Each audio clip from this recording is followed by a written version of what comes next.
Welcome back, everyone, to the Complete Pineleaf, and today we are collecting more stories relating to Bilbo Baggins and where he went after his little disappearance.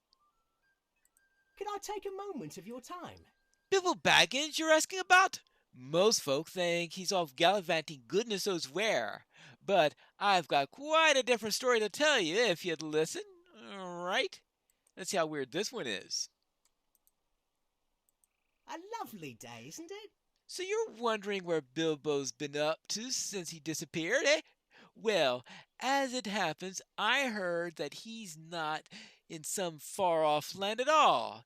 He's still right here in the Shire. That whole party business was an elaborate ruse to set people talking and rumoring and thinking that he's in some far off land having more adventures. That is what Bilbo's way of creating a distraction while he crept away to hide in plain sight. Folks say that at night you can sometimes see him, clothed in black, face hidden behind a dark mask, with an even darker cape around flapping and flowing behind him, riding along the roads in the Shire. He's turned vigilante, protecting us all from bandits and goblins and anything else nasty trying to creep into our towns. Bilbo's managed to stay out of sight so well due to his hidden hobbit holes all over the Shire. They were built in secret and paid for with his fortune, and he roams between these, never spending too much time in one spot, always listening and waiting for danger to appear. Bilbo Baggins, vigilante hero of the Shire.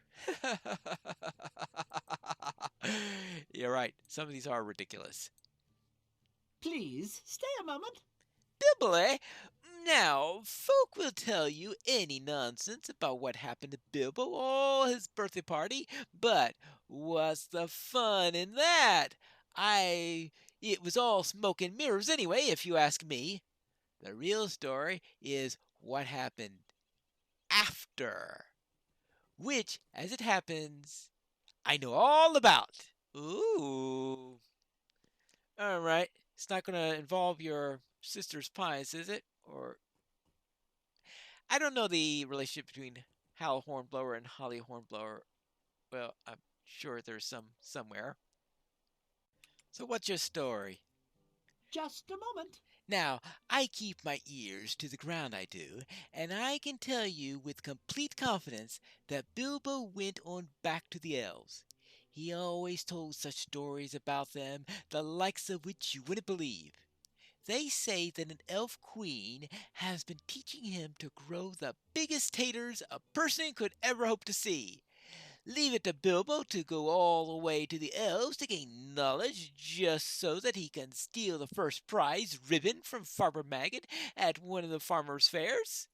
Some folk would just try harder in their own garden plot, but Bilbo just could never do anything that easy the easy way when he could have had the adventure instead.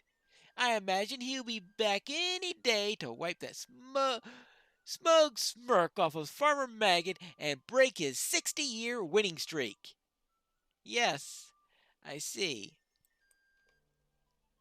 All for that. Well, how about inside the inn? Hello there. I was wondering if you have any stories about Bilbo Baggins. Might I speak with you a moment? Bilbo Baggins could single-handedly keep me in business for years to come, the way folks around here swap stories about him. I'll gladly tell you one of my own personal thoughts on why he disappeared from his birthday party, though. Right? Hello? Some around here weren't sure about him, but I miss dear Bilbo.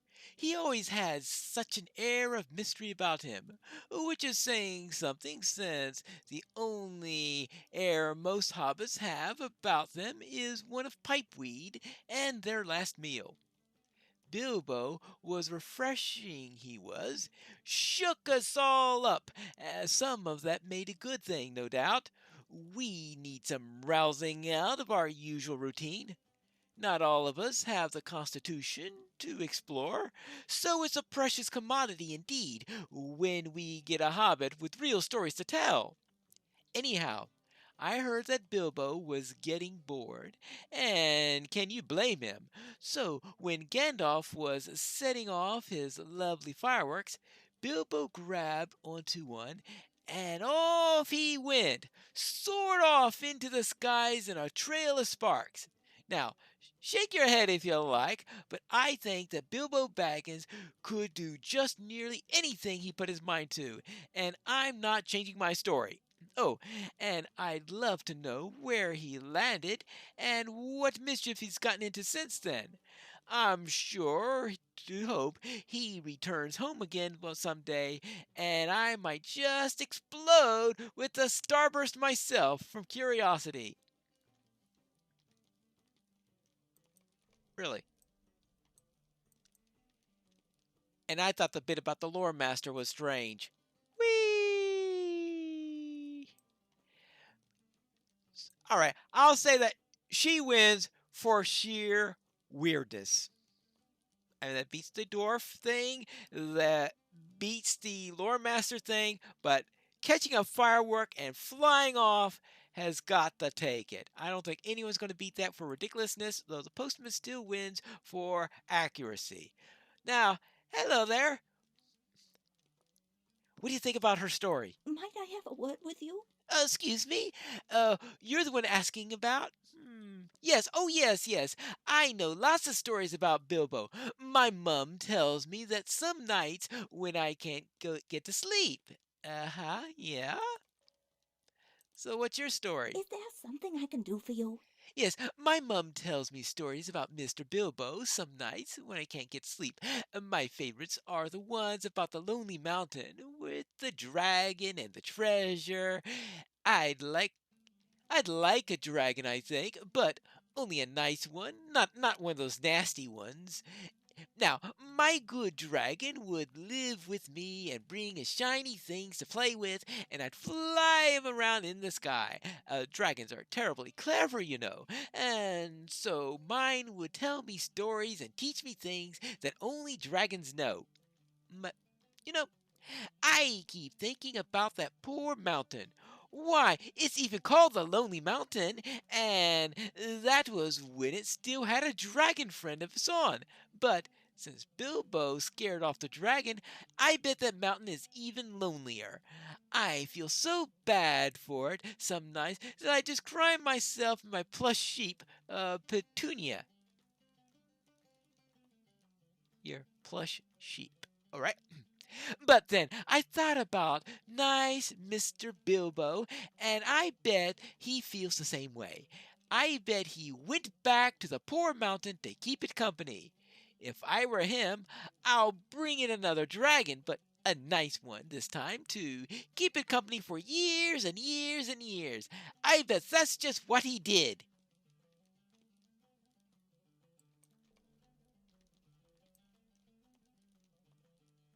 Eh, yeah. Well, should I tell her that dwarves have moved back into there and it's no longer very lonely? Ah, hello there, Sheriff. I was wondering if you know what happened to Bilbo Baggins. Could I take a moment of your time? Uh, old Mr. Bilbo, you say? Oh, why, certainly. I know what happened to him at the birthday party. Listen up, and I'll tell you the true facts of the matter. The true facts, of course. What are these true Good facts? day. Bilbo Baggins was something of an eccentric around these parts, so I've heard. His adventures created enough stories that you can hear new ones just about every day. Why, I was just recently talking to my niece's cousin's sister's-in-law's nephew the other day, and he said that he knew what really happened to that during that funny birthday party. Let me get this right. Okay, my niece's cousin, all right, your niece's cousin.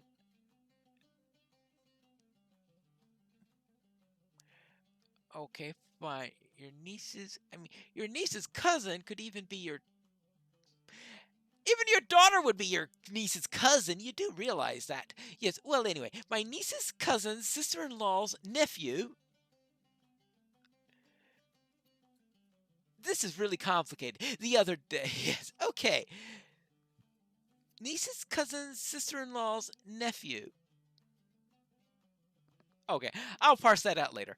Anyway, all the folks in these parts attended it, the party that is, but what with the food and the drink and the dancing and all the youngsters underfoot, only a few folks really witnessed the actual disappearing act. My nieces, sisters, cousins. You get the picture. Anyway, the lad was talking to me. He said that he saw the wizard Gandalf pop old Mr. Bilbo into a giant sack, just visible through the fog, he said, and Mr. Bilbo squirming and wriggling, anything like that. Then they just vanished into thin air. Goodness knows what happened to the poor chap after that, but honestly, with the stories folk tell of the adventures and associates going on, what other end can you expect for a hobbit than that sticky one? Yeah, okay, fine. Now, I hope you haven't been hearing stories about nieces, cousins, sister-in-laws, nephews, or anything like that. Boy, that is a complicated scene. Hi there! Stay and have some tea. Ah, you're collecting stories about old Bilbo Baggins. I know a grand of one, if ya. The fellow's been someplace and seen some things. Yes, he most certainly has. Alrighty then. What do you know? Oh, good day. I heard that Bilbo got up to the whole mess of adventures after this party, but you're wondering what he's up to now, right?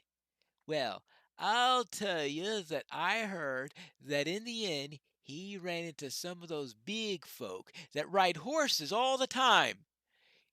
What they're called? Yes, the Riders of Ronald. Roger? No, nearly there. The tip of my tongue. Rohan, that's it. That's it. I hear he's gotten himself a war pony and that they taught him to be a proper horse master and all. Writers in the company of drat it, what's the feller's name called? Theo no Theorem? No, that's not it. It hung on. Give me a minute. Theoden, that's it. Yes, that's the chappie. Old Bilbo's right there, riding in the company of the big folk, with banners streaming and horses whinnying all across those big plains and grass tall enough to hide a hobbit, or so I hear. He went to Rohan. Well,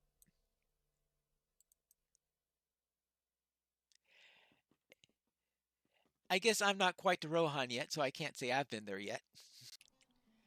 I must say, those were some strange tales I heard. Is there something I can do for you? You managed to speak to all the hobbits on the list then? Wonderful! If that's giving you what you need, off with you then!